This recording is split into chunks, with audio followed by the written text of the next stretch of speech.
ठोपे ठोपे पानी लहंगा से चुआई ठोपे ठोपे पानी।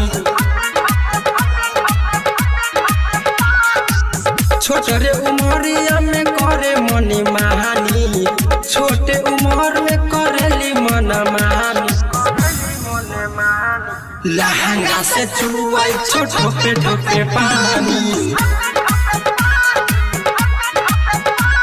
लहंगा से चुआई ठोपे ठोपे पानी।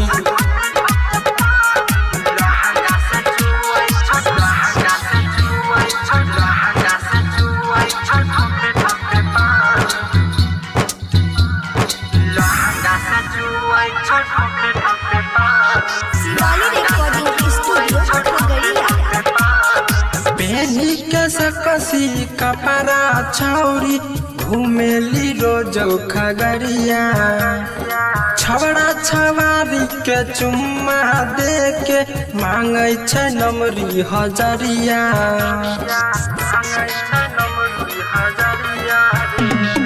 पहनी के सकसी कपड़ा छौरी घूमेले रोज खगड़िया, छबड़ा छवारी के चुम्मा दे के मांगे छै नमरी हजरिया।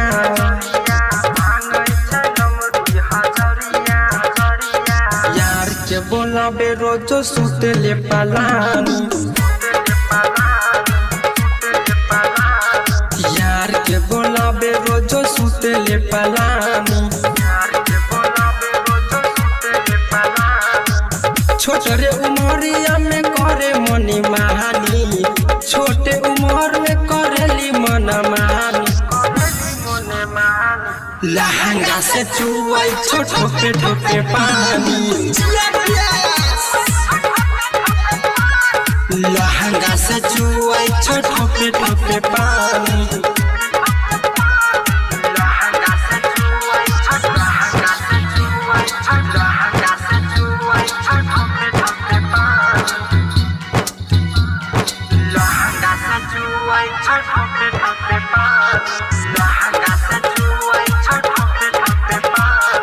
राती में कबो न सुते छौरी रहेली फोने पे लागल, तकिया पकड़ के छौरी रे हो जाली अपने से पागल।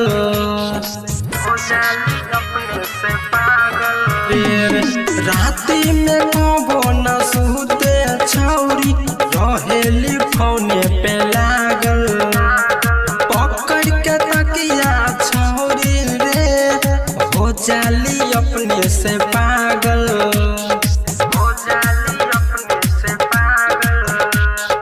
राकेश टेलर के छियो ई दीवानी,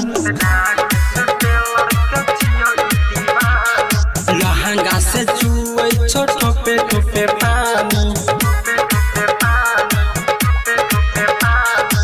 छोटे उमरिया में करे मने महानी, छोटे उमरिया में करे मने महानी। लहंगा से चुआई ठोपे ठोपे पानी लहंगा से चुआई ठोपे ठोपे पानी।